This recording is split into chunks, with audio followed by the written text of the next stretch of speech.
Good morning and welcome to the Up Zone where understanding politics is made simple. We are your two hosts, Mr. Elmer Floyd, former House Representative for the 43rd District of the state of North Carolina, and myself, Tisha S. Lavelle, former City Council Representative.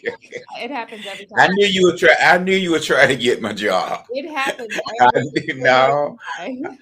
I knew you was trying No, they to didn't. They run don't for pay that well office. enough to do all that running up and down the road. Former city council representative for the third district in the city of North Carolina. They too much work, not enough pay. Okay. Now. Remember, you said that now. Look, I've Okay. I've been telling everybody the only way to get me back in the political circuit is if the Lord Himself speaks to me, just like He told me when He told me to get out. If He comes back and tells me to get in, then I'll do it. But other than that, I'm good. You will. Well, that make two of us, Chief. I know that's right. That's How you good. doing this morning, sir? Well, so far so good, so good so far, and I I had two successful days last year. My creditor didn't bother me, but I'm hoping that they have the same respect for Valentine. I have to make this comment because one of our faithful viewers is my mother. And I already know what she's going to say this morning when she watches our program. She's going to remark on how wonderfully she can see you this morning and how good you look in your screenshot. So I just want to go ahead and get it out of the way and tell everybody, yes, Mr. Floyd is dynamically positioned in his screen today. Um, and Well, and and you know, don't keep bothering us about that. We're gonna move on our time, right? yeah, well, tell her thank you, and tell her, and the family that the hand of fellowship is always out financially. Because look, I told her, Floyd, when she was telling me about all the problems we have with our recording, I said, well, if anybody is really sick of it, they can pay us. They can pay for us to go back to the studio. We'll gladly go I back to the mean, studio once a week if the people want to pay for it. now, Teach, let me tell you, I always welcome the hand of fellowship. Always welcome it. But you do look good this Always. morning. You are perfectly Well, centered in the camera, and I can see your thank your you. your lovely brown skin and your beautiful white smile. And it's just Well, wonderful to thank, have you as a co-host this morning. thank you for letting me be a part of your team. Mr. Floyd, you are the team. No. No, so so let me share with you In the city, what's the word the of annou- what announcements? Yeah, what we got? well, one is that quite naturally the Martin Luther King Parade, the 18th, the prayer breakfast, the 20th this month, and the Human Relations Commission is going to have this lunch. I think it's February the 13th at the Botanical Garden. So those are the things right now that that's out there for us to participate in, and I hope that the attendance at the brunch from 10 to 12 will be as great as it has been in the past years. Are you going to be there, sir? Yes, ma'am. I bought me a a new suit, 5 button suit, 5 button suit I bought, Well, all and right so now. I'm Make sure I'm somebody going to be snaps it. there. I just hope that the food will be warm. I understand. Is that our That's only all that I announcement ask. today? Yeah, that's it. That is it. Other than the city, the county, and the state, as we always do. Well, Mr. Floyd, I know that we had, and I'm just gonna mention this in passing because I told you how frustrated I was when I saw it when you sent it to me. But I do know that the NAACP has something going on, and while I don't want to get into the depth of what they have going on because I ain't with it, and I don't want to I use. didn't announce it. I didn't announce it because I didn't like. I mean, I didn't like the agenda there, so I didn't do that. And I think that all I want to say about it is this is yet another instance of your party trying to pull our people that share our complexion into a place that we have not been willingly trying to walk into. And I would almost venture to say, no, I will venture to say that this is yet another example of them being completely out of touch with what the people are asking them for. Well, I have said many times, and that our party is carrying the minority portion of the party That's too right. far to the left, too far to the left. And that has, it has demonstrated a lot here in the state and across the country. Yeah. And we're over it. So it's some kind of way, we're gonna have to look at the messaging, from our party. So I don't think it will change anytime soon, because what I've seen, at the, just simply at the state level, and just let me say this to you, Tish. Yes. I've heard politicians talking about how they want to represent you, but at the same time, when they are being mistreated, they don't say anything. So how in the world can you be mistreated? Don't Listen, say Mr. nothing. Floyd. But at the same time, want me to go out here and campaign to support you. So you have shown me that you are not going to support me because you're not willing to support yourself. If you understand what I mean to you. I completely understand what you mean. And I'm going to say it like this. We are tired. I'm tired of politicians who will not stand up and tell the truth about what's going on to them and through them, but then want us to turn around and defend them when the people that they won't even speak up about what's going on, what these people are doing to them. Tell me out loud what they're doing to you, and then I'll defend you. But but they won't teach that, they won't say anything. See, so that's what I'm saying about how far left and how far our party, my ethnicity makes up the large portion of the Democrat Party voting population. Okay. And if they are to win, not moving away from your agenda with the city and Mhm. county, if without our, us, the Democrat Party would not exist. Well, let's talk about the non-existence of the Democrat Party as it relates to our first topic, which is the Fayetteville City Council revisiting its legislative agenda so that it can align with the incoming Trump administration's policies and the essential Republican national governance that we are getting ready to step into after the president is inaugurated. Mr. Floyd, there surely, are you there still? I lost you.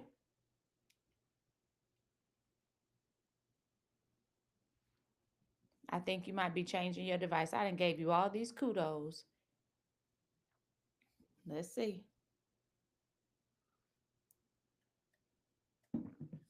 Mr. Floyd.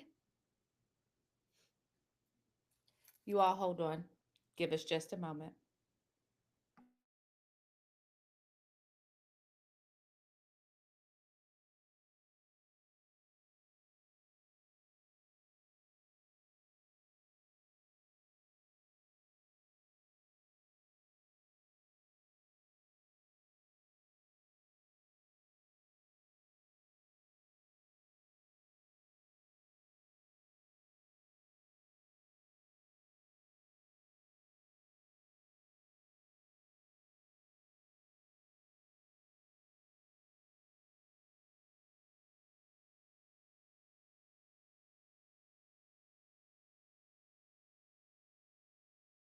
Well, while we wait on Mr. Floyd to come back, we'll go ahead and move forward with our flow. The city has to adjust their legislative goals for this incoming administration because essentially we're going to have Republicans who are going to be in control in the House, the Senate, and at the presidential seat level.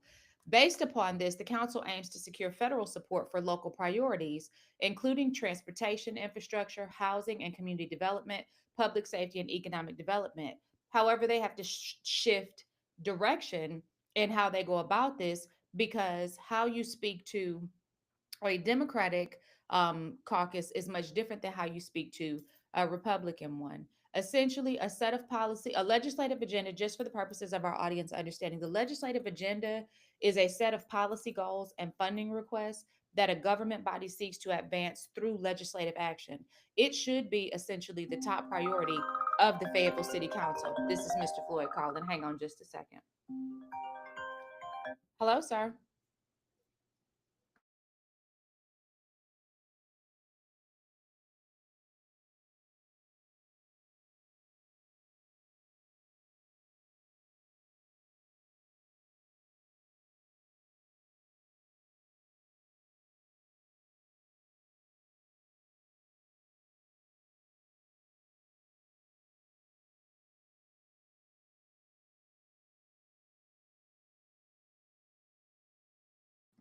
We're working on getting them back on. Y'all just bear with us.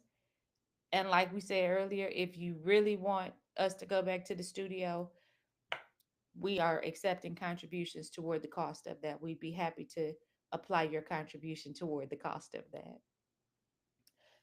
But I don't know though. I'm gonna have to tell Miss Floyd. I don't know about that because I like recording from home. It looks like we might be having some movement. It looks like he may be getting ready to rejoin. Let's see just a moment here.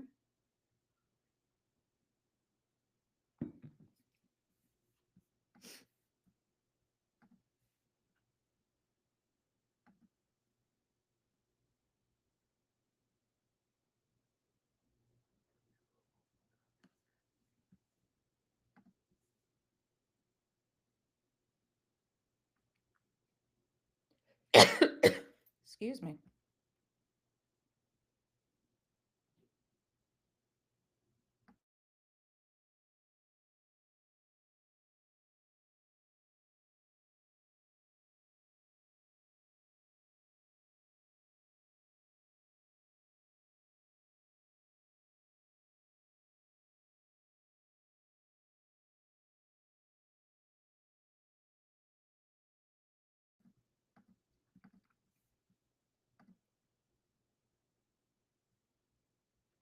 So, in reference to a legislative agenda, which is a set of policy goals and funding requests that a government body seeks to advance through legislative action, there are different elected bodies that have roles in this process.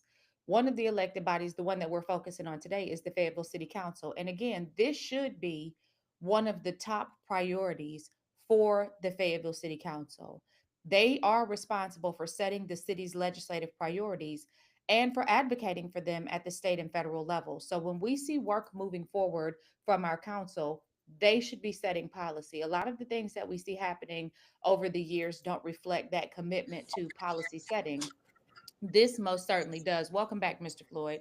And so, Thank elected you. body, as our elected body is moving forward and having conversations with their lobbyists, the lobbyist essentially engages with the federal agencies and legislators to promote the city's interest in securing funding, and they're going to Congress to because Congress holds the authority to actually enact legislation and allocate federal funding that can impact these local projects. So it's a coordinated dance. You see the council working with the lobbyists working with the federal agencies and the U.S. Congress, and the U.S. Congress holding the authority to enact legislation which would allocate funding that can impact these local projects.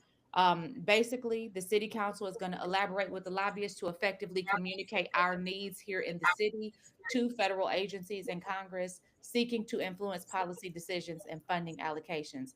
Mr. Floyd, how do you see this conversation going with this council and our delegation in Washington, D.C.? Well, I see it as something because we're getting a new administration. Mm-hmm. And so the communication with the new administration will have to be different than what it was with the old administration Mm-hmm. there. And and one thing that the city asked for, I think that was workforce development growth. And then they also talked about the relationship with the military community.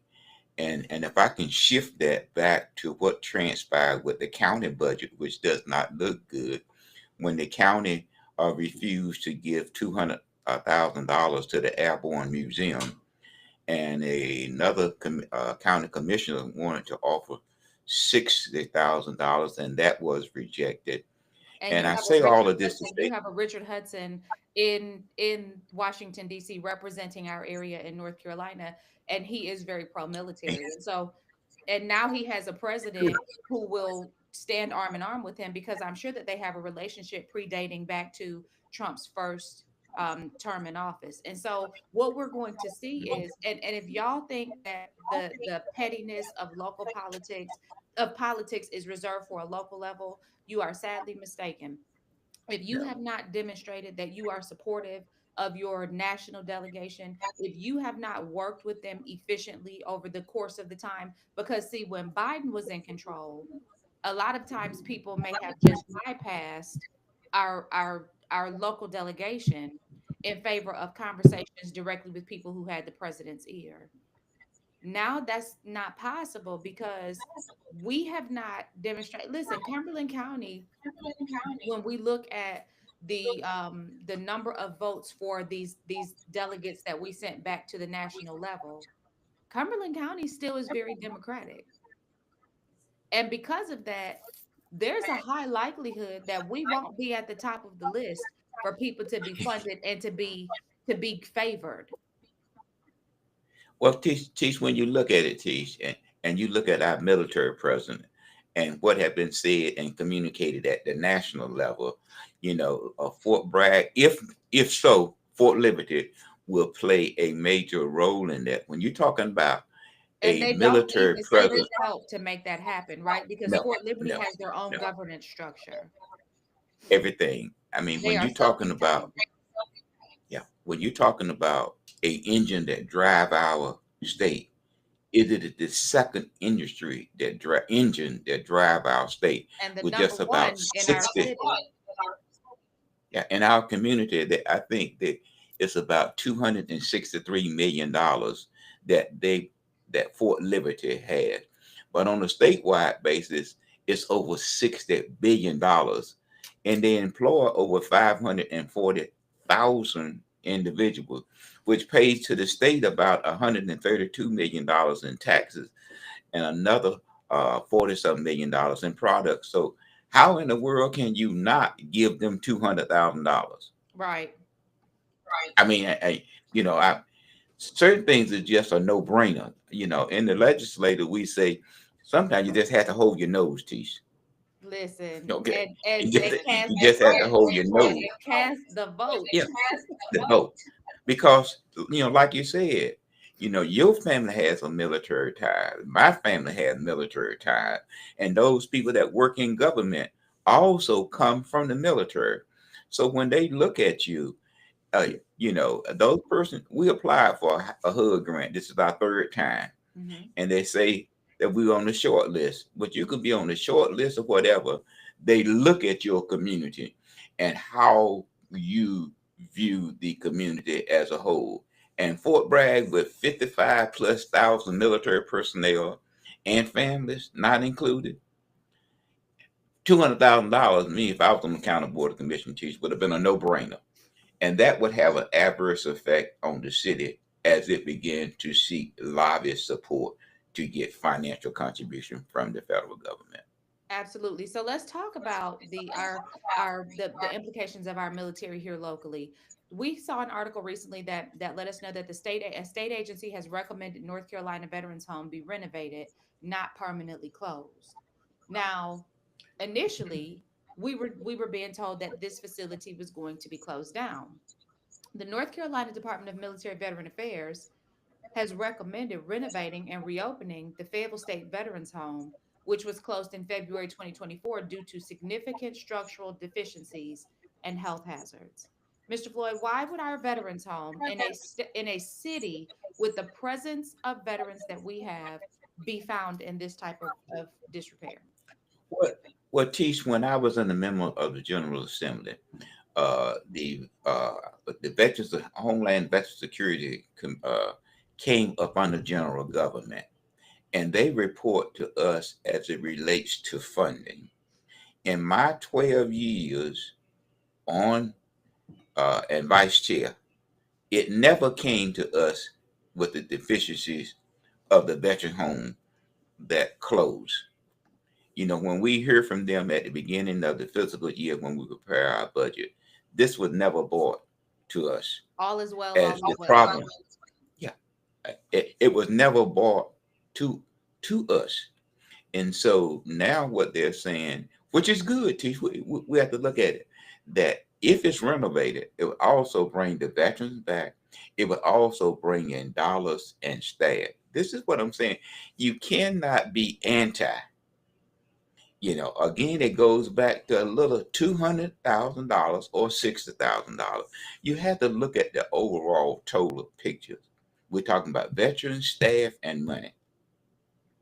So, in an effort to make sure, because I said this year, I want to make sure that people really understand the ties to who does what. So, Department of Military and Veterans Affairs is a state agency.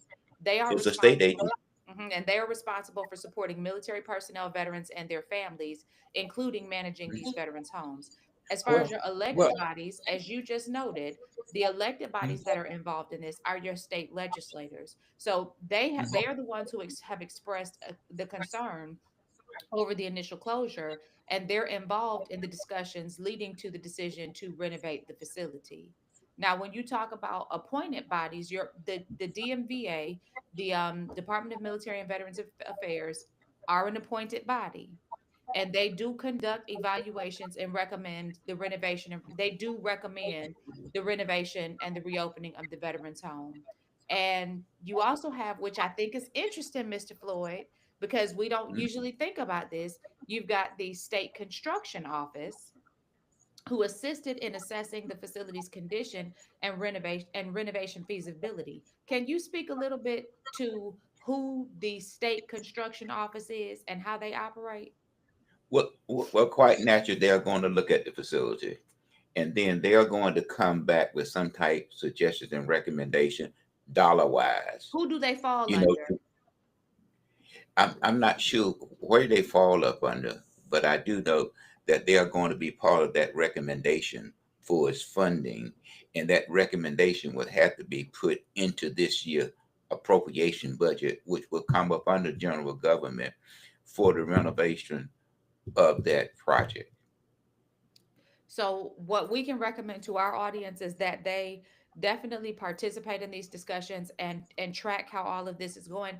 I'm going to be interested in seeing who's going to be awarded the contracts for this work, because we often Well, talk a lot about development in our community and how those hands are all interconnected. So, I'm going to be but, watching to but see who's going to be awarded that work. which I don't think that you would see a person that walked away from what, three or four city contracts. I I don't very think that you'll highly see doubt that. that that's who will get it. I don't think that'll be. I don't think that'll be even honorable mention. I very highly Okay. doubt that we will see that person. And speaking of which, we've not heard anything else about the ins and outs of that. We did see the city council go into closed session. It's likely that maybe they discussed that during closed session. Those are the types of items that are offered up for discussion because they are attorney-client privilege. But I'm But looking to see some updates on how the city allow a company to bond themselves with a false bond. Tish, the thing that bothers me that I'm concerned about, and I don't know. I mean, your husband is in heating and air. Uh, you know, I just can't see him going on a job with someone walking off the job in charge and finish the project at the same price. Yeah, I see what I you're just saying. can't. I, it's hard because he gonna have to go back and re-examine to see what's right because he is gonna be held accountable. So if he gonna have to go back, he gonna have to bring it up to his standard and also the code standard in which that person walked away from. Yeah. So it gonna have to be some additional money that the taxpayer is going to have to pay to finish and put these projects based upon the cost of material and labor today. But Absolutely, you absolutely. said that they're gonna finish at the same price, so okay, I go along with Who it. said that? That's what you said. That's what I mean. That's what Rumorville said, that they can finish the project at the same price without incurring any additional revenue. Let's clarify that I did not say that. Let's clarify I'm not a part of that rumor bill. Okay, then. Oh, Speaking of interesting conversations at the city level though, because that is a city level issue that's going on. mhm. Let's talk about the how the Fayetteville City Council reversed their decision. Because see, we've been talking about this for the last 2 weeks. We have talked about the body cam footage. We talked about how seemingly the city attorney did not return back information that the council had requested when it came to the reviewing a particular set of body cam footage. We've been talking about these police shootings and how they're being handled. And in a very interesting turn of events, we see the Fayetteville City Council reverse their decision to implement a review process for deadly police shootings. Mr. Floyd, essentially what we see happening is the city council has decided they had made a decision to implement a sentinel event review process for deadly police shootings. It was initially approved 6 months prior. The council has now declined to move forward with the review process, citing concerns over its effectiveness and potential redundancy with existing investigating procedures. What are you seeing happening here? Well, Tish, go back and read the indicators. The indicators at first that the city would not give officers the assistance that they need when it comes to lawsuits. When the city reversed its decision, that was the first indicator to me, and I'll leave it at that, Tish. So one of the things I found interesting about this article, let me, for the purposes of our audience, let me tell you guys what a sentinel event review is. It's a process that's used to analyze critical incidents such as deadly police shootings, to identify underlying causes and prevent future occurrences. Now, this body was recommended this process by the new governor, who was at that time the attorney general Josh Stein. The mayor made a comment that indicated that essentially Josh Stein did not understand what all our community was already doing when he made that recommendation, which is interesting because Josh Stein seems to be intimately acquainted with both our mayor and our community based upon the number of times that he's been here for fundraising. Surely you would think that this would have come up as a topic of conversation if we have the potential incoming governor's ear and we're considering something of this magnitude. But I digress. The Fayetteville City Council again initially approved this implementation. They later reversed, expressing concerns about the overlap. It directly impacts the police department's procedures for reviewing deadly force incidents. And this reversal suggests a preference for relying on existing internal investigations rather than introducing an additional review layer. Mr. Benavente seemed to be one of the ones who was not in favor of dropping this process.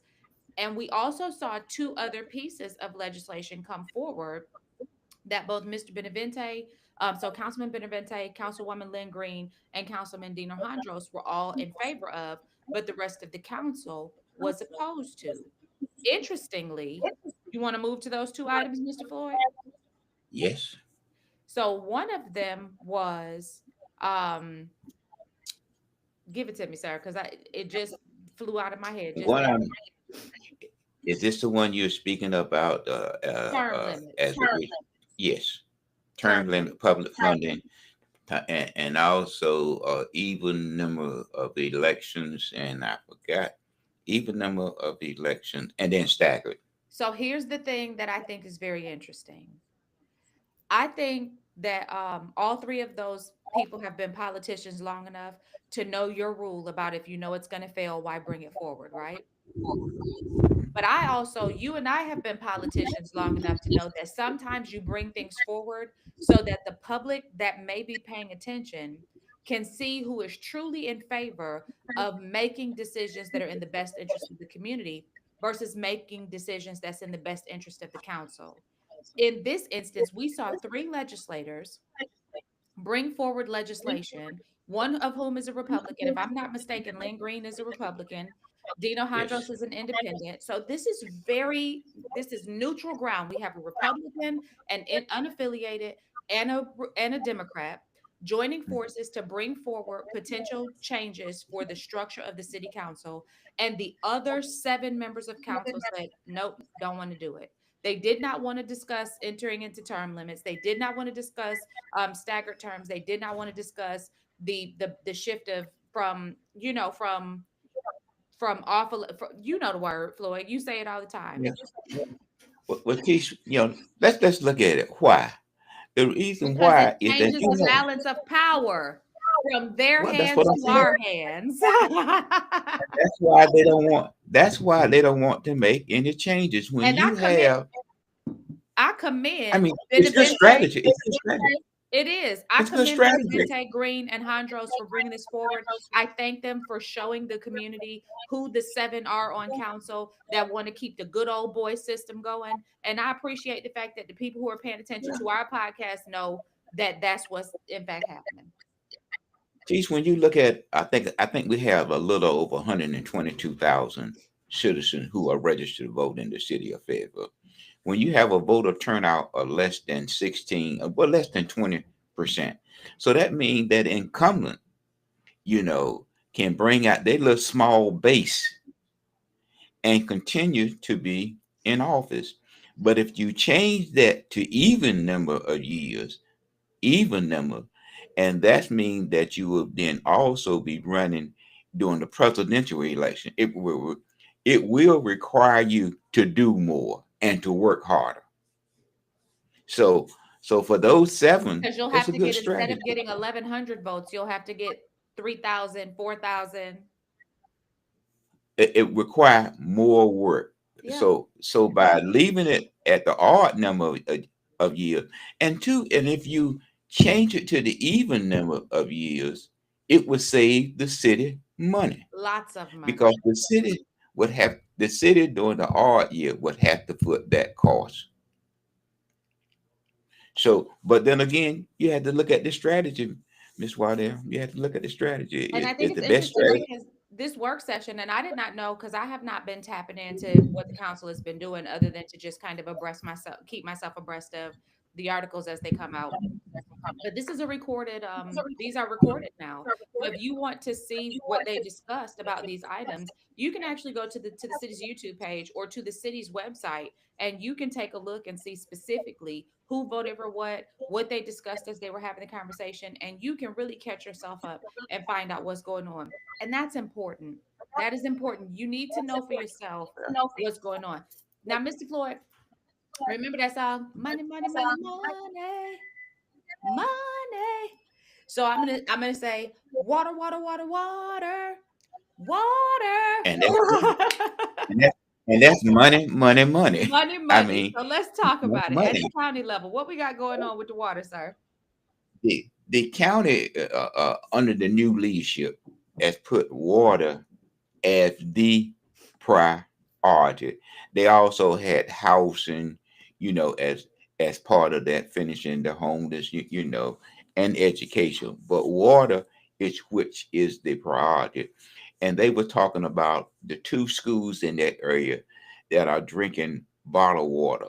Is that if they are able to do deep well drilling, then they can be able to supply these 2 schools. But then again, that's a cost. But even if you dig the deep well and then you later come back and then have a county water, then the deep well should be retrofitted to tie into the city. And I wish that, as they begin to look at this process, that they sort of use PWC as a regional source, not just PWC, but use them as Hornet County do its system. They have a regional system. But when you really look at the water concept, Spring Lake has its own water up the system in which they do get water from PWC. Godman and Falcon has water. Falcon get their water from Hornet County, and Godwin get it water from Falcon. Now Hope Mill has its water system, so it's not that much. It's a process, but we're talking about anywhere between 5 and 10 years, and the price tag is somewhere between $600 to $1 billion to do this at today. and it will Absolutely. grow as you continue to delay that process. So essentially, Kirk Deviere, who was recently elected as chairman of the Cumberland County Board of Commissioners, is emphasizing the critical importance of providing clean water to all the county residents. Remember, in his inaugural speech, he stated that clean water is their priority. It's his priority. Ensuring clean, safe drinking water is non-negotiable. That's what he said.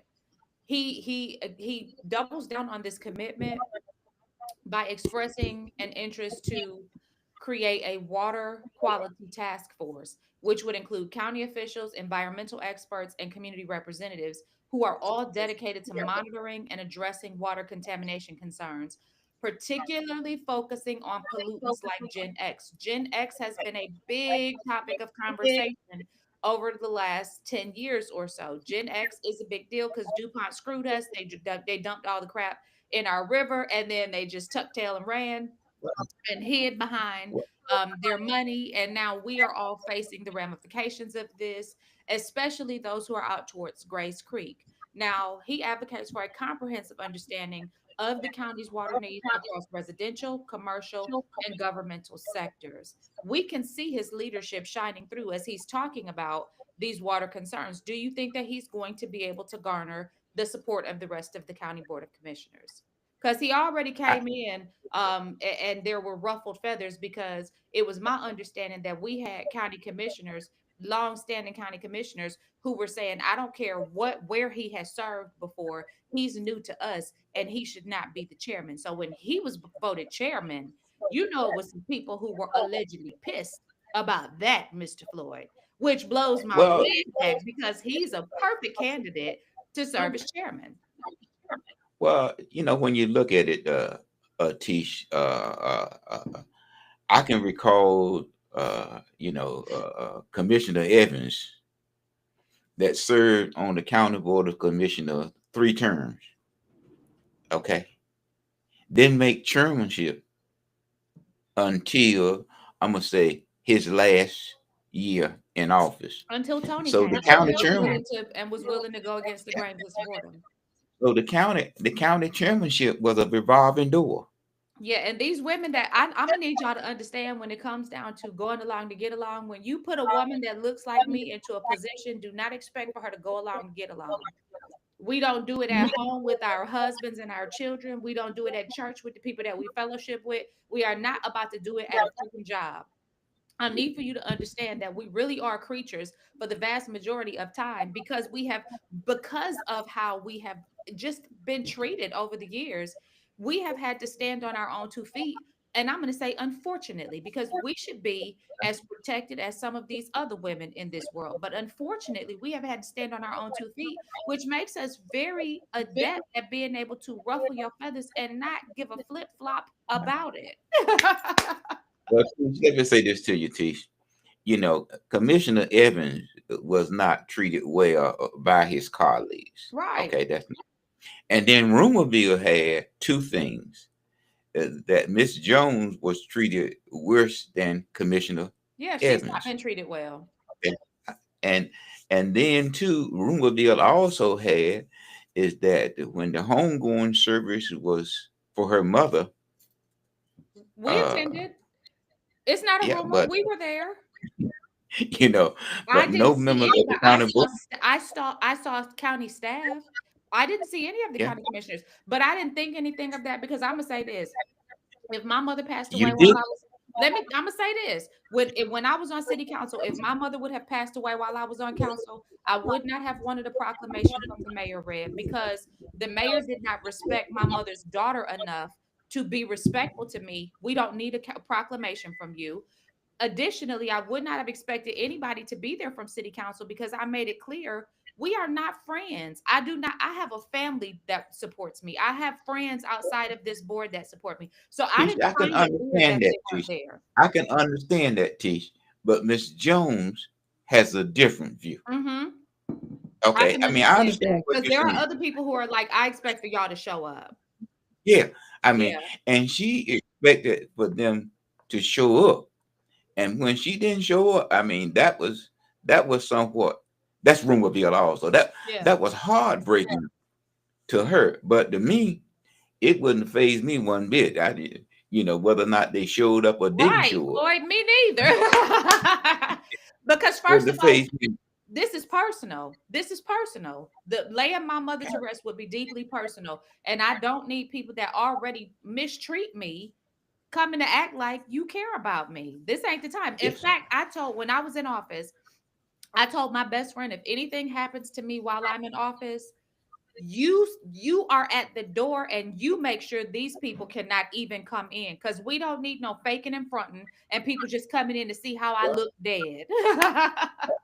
that's what I'm saying to you. It wouldn't have phased me, but for her, I understand that it really affected her by by being a part of the county commission. I'm gonna use this team, Yeah.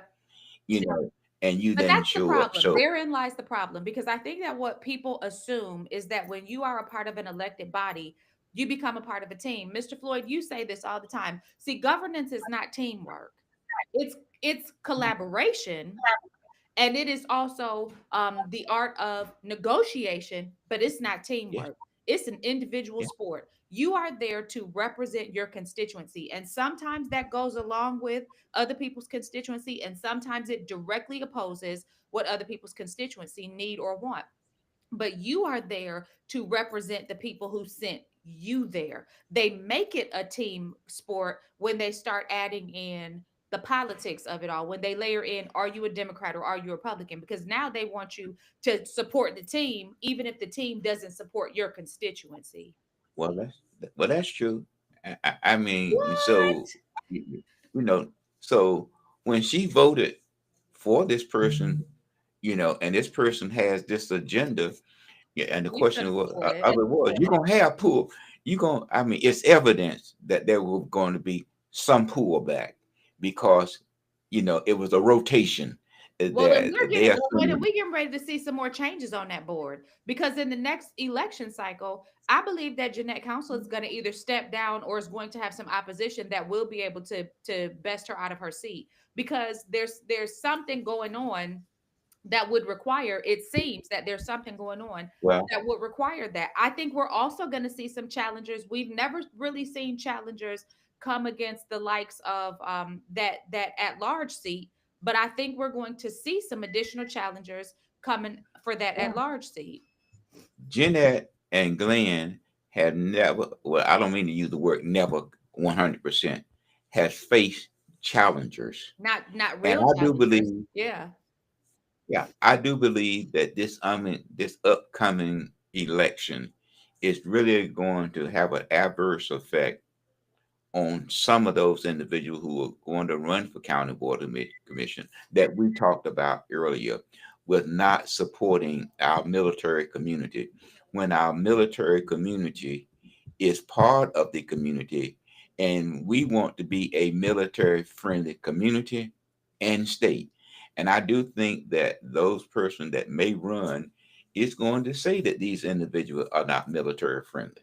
Right. And let's not forget that we've got now a real estate mogul, Pavan Patel, and a another real estate mogul, and also a legacy of the judicial system in Henry Tyson, who are now serving, Mhm. both of whom I think understand the importance of the countywide water problem, and being able to really make some momentum in terms of gains in that direction. Mr. Floyd, I But we definitely could have, think but our problem of it is we could have did this some time ago for the water. I mean, but it's sort of like, well, I don't have to say it on the, in doing our program.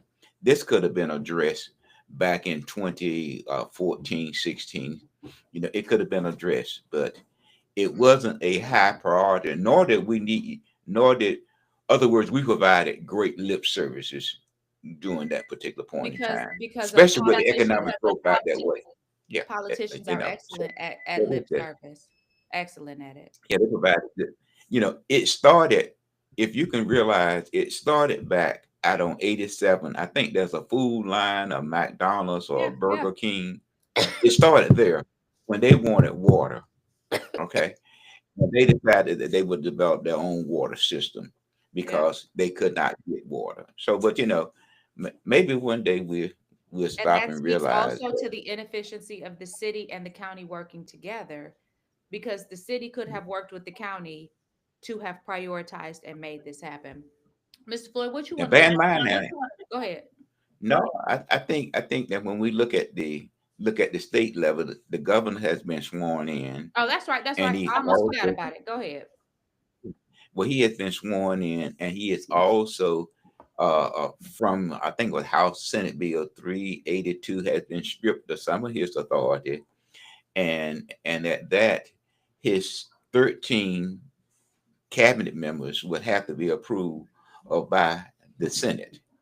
There, they have taken the oath of office, but they must be approved by the Senate. So we're gonna have to wait and see just how is that going to come out. Then, quite natural, the appeal court race has been somewhat put Mr. on Floyd has hold. been thrown back to North Carolina, back to the courts in North Carolina, which are Republican friendly. So let's see how this goes. It's well, we don't have to see how it's gonna go, Miss Waddell. Because the writing is on It's the wall. We 5-2. believe it. It's 5, it's 5-2 if it doesn't go back to the federal court. 5-2 and 5-1 with one sustaining. So Yeah. it's really a 5-1. Yeah. So that's somewhat A critical. done Uh, deal. hopefully, hopefully that we can be able to make some gains. But when we look at it, Who is and we we? look Who at, is we that you want to make some gains? well, my party, Oh, okay. my Because Democrat party. I want to separate myself from that we. Because when you look at it, what this incoming General Assembly is going to have to do, there's many things that they're going to have to look at, Tish. One is, are we going to have legalized marijuana? You know, I hope not. you know, okay. And then with casino, you I know, hope not. okay. Well, I'm just saying that those are certain things. And then we're looking at how the federal government is looking at mental health, I hope so. there. Oh, yeah. Well, and then again, we're looking at, we didn't have a 2024 budget, so will we get a 2026 budget? And so, those are some of the things that the state is going to have to raffle with. But as a responsibility, our representative, you know, I don't see them as going in there helping our community with dollars that we send to Raleigh to bring some of those dollars back. I believe that they would join the fit in, sit in mode and not be aggressive in helping the county, because they can help the county by getting or helping overall putting money in the state budget to assist with helping the county do its water. Hmm.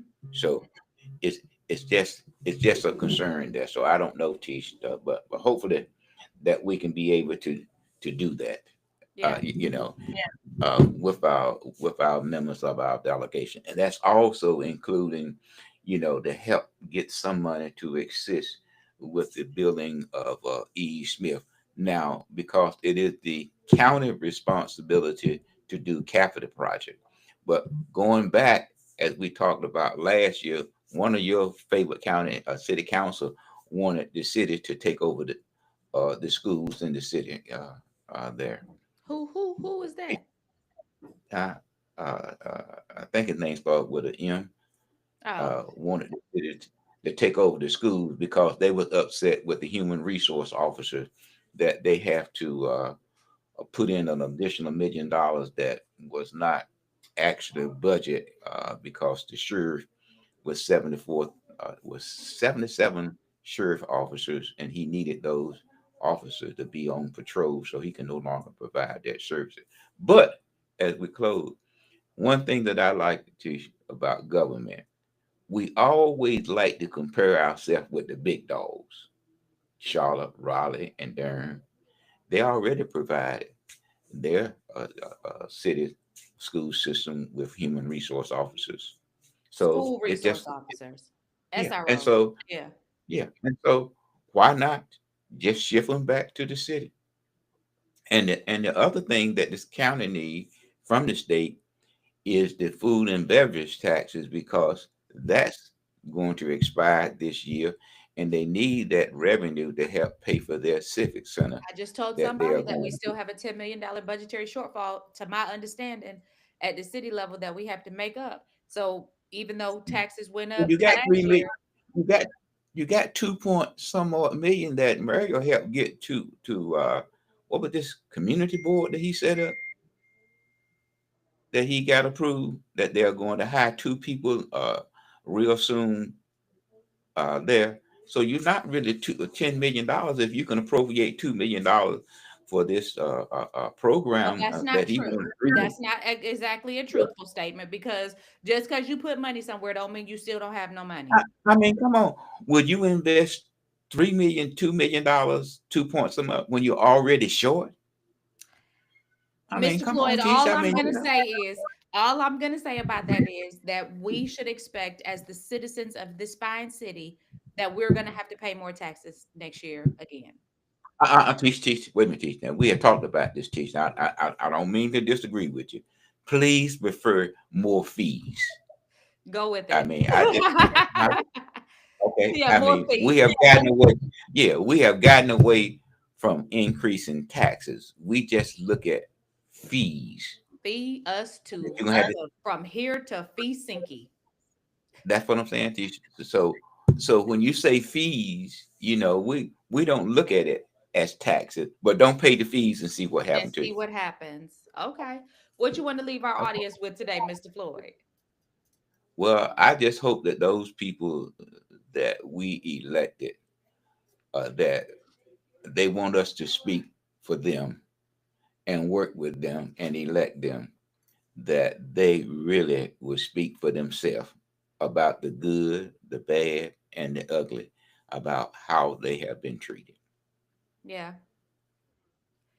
And I'm going to say, God bless you and have a wonderful week. And make sure that you tune in next week and like, share, subscribe, follow, tell a friend to tell a friend, because we are on a mission to make sure that we help people to understand politics and to make that simple.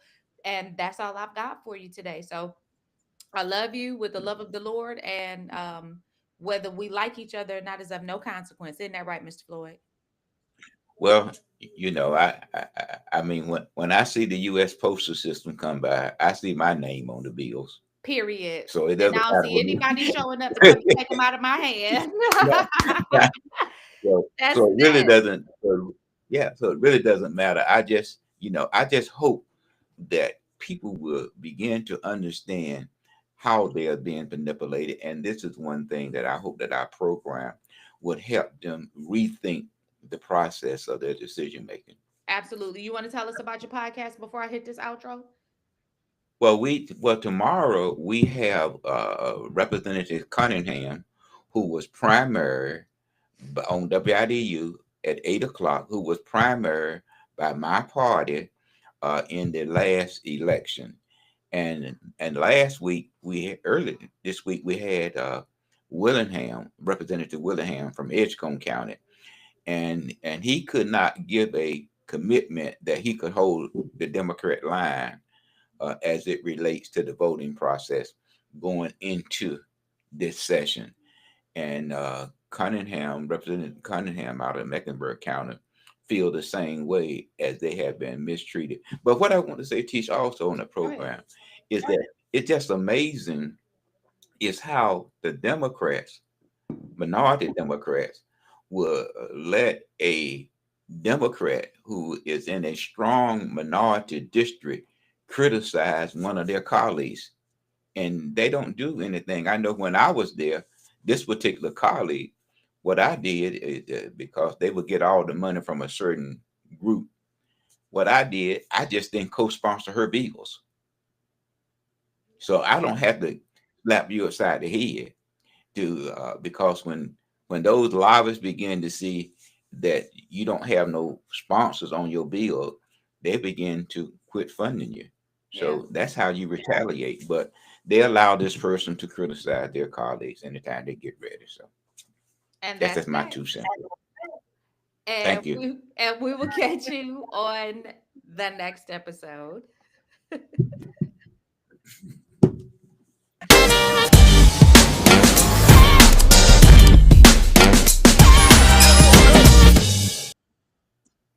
Good show, sir. Okay, Chief. I'm gonna cut this thing off once it's